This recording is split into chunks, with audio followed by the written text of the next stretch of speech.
We criticize when it's time to be critical, but sometimes it's time to give credit what credit is due. Ryan Poles made a pretty good move late in the season last year, but let's get it cracking and talk about it.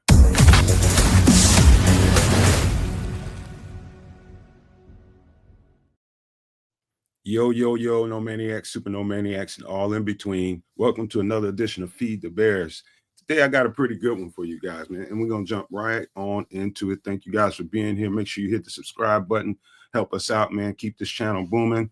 We are really moving up in subs, and we appreciate your support, man. We're going to really bring out a whole lot of content. If you like this stuff, I'm telling you, the best thing to do is to hit that subscribe button. It just feeds me, fuels me, and makes me make more content and conversations that you guys can sink your teeth in. This is a good one here. The guy you see on the screen right here, this player is Jordan McFadden. He was drafted out of Clemson in 2023. I think that season was that was the first season that I really dove into really evaluating prospects and just kind of looking at the entire draft. And that draft was pretty special. And so Jordan McFadden, Ryan Poles got him off the Chargers somewhere late last season.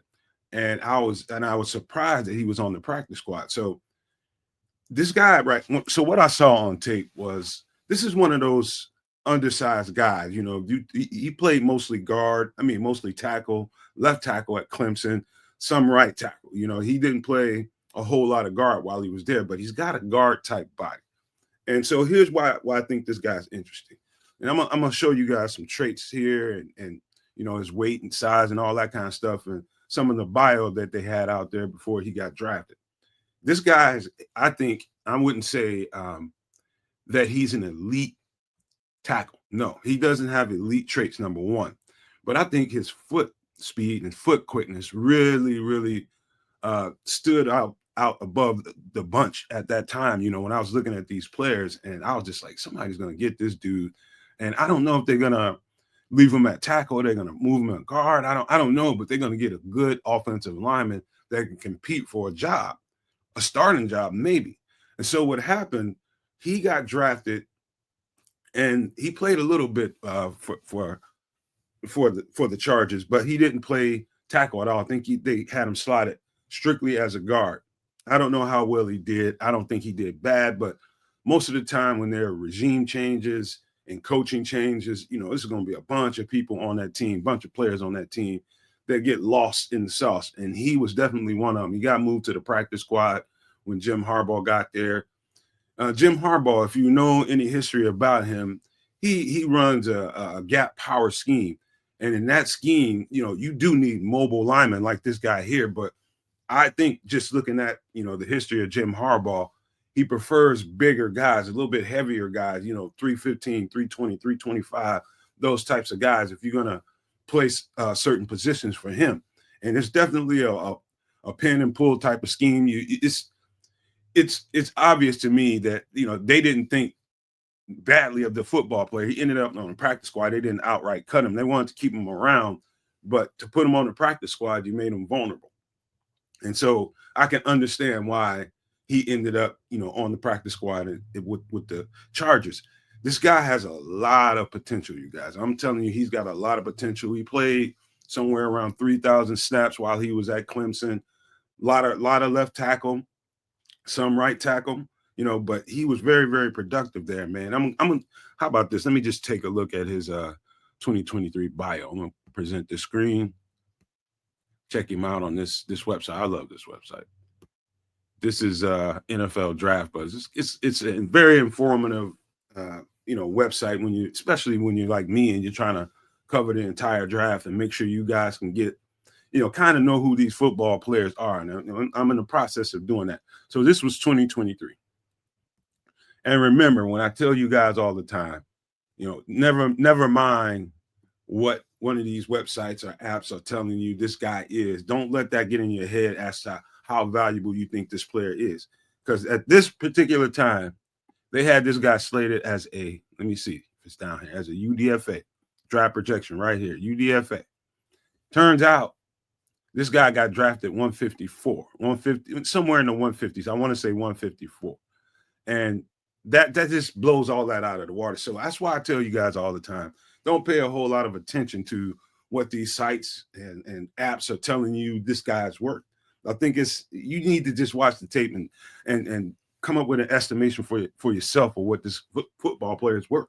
And so he's 6'2", 303 pounds out of Spartanburg, South Carolina. Let me read a little bit of what he had going on.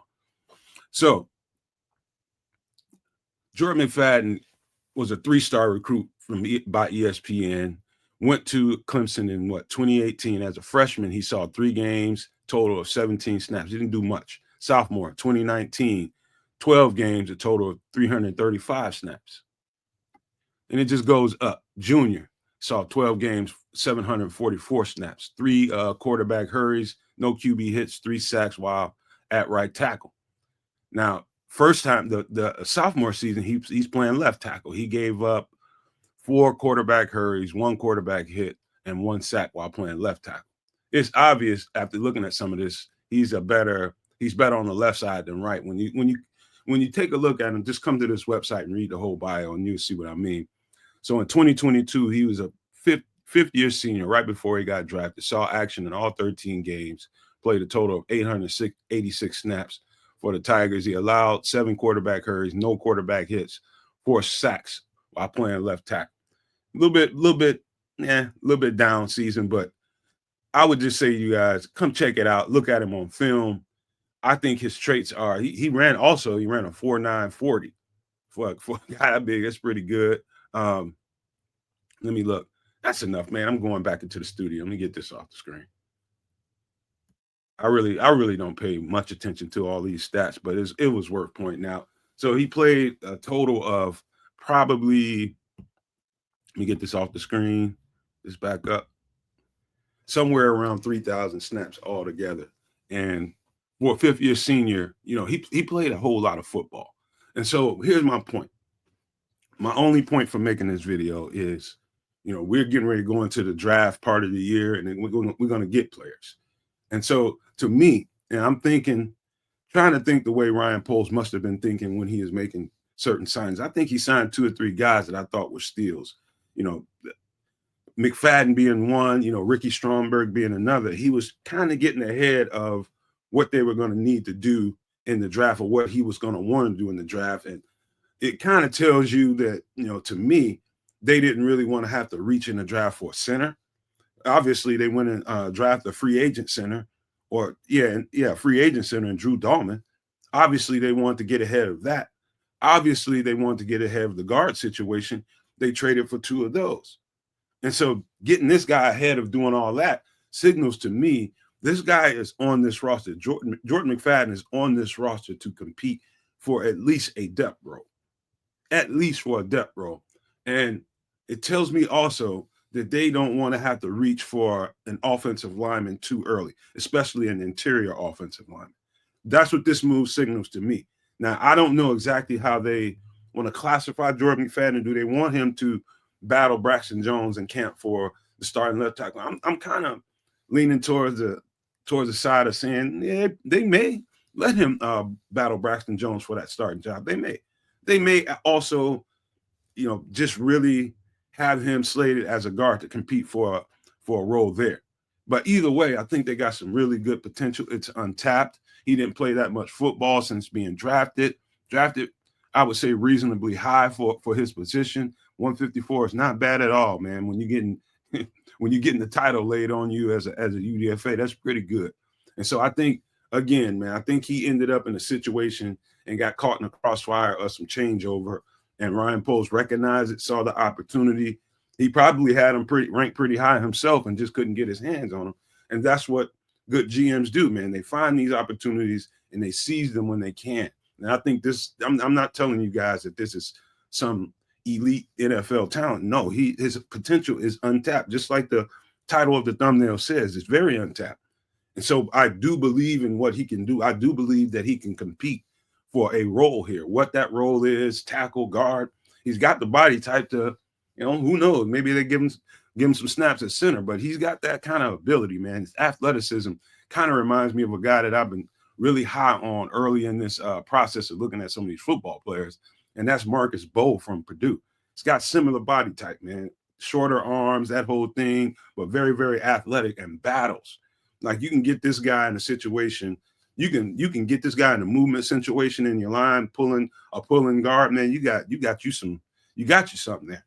That's kind of the way I see this guy, man. So just wanted to leave you guys with that. Go check out some Clemson tape of Jordan McFadden. One thing I want you guys to notice is watch how really fluid his hips and his feet are. Just that's probably the feature that you want to really pay attention to. How he mirrors and stays in front of guys. The arms aren't that long, but man, he gets the job done. Just wanted you guys to just tap in with you guys and check in with you guys on that, man, so you guys can take a look at him when you get a chance to. But that's what I got for this video. Make sure you guys hit that subscribe button. Keep this thing going, man. We're going to keep on cranking out a whole bunch of content. I know this is the kind of stuff you guys like. So appreciate you guys for being here. I want to leave you guys with these famous words.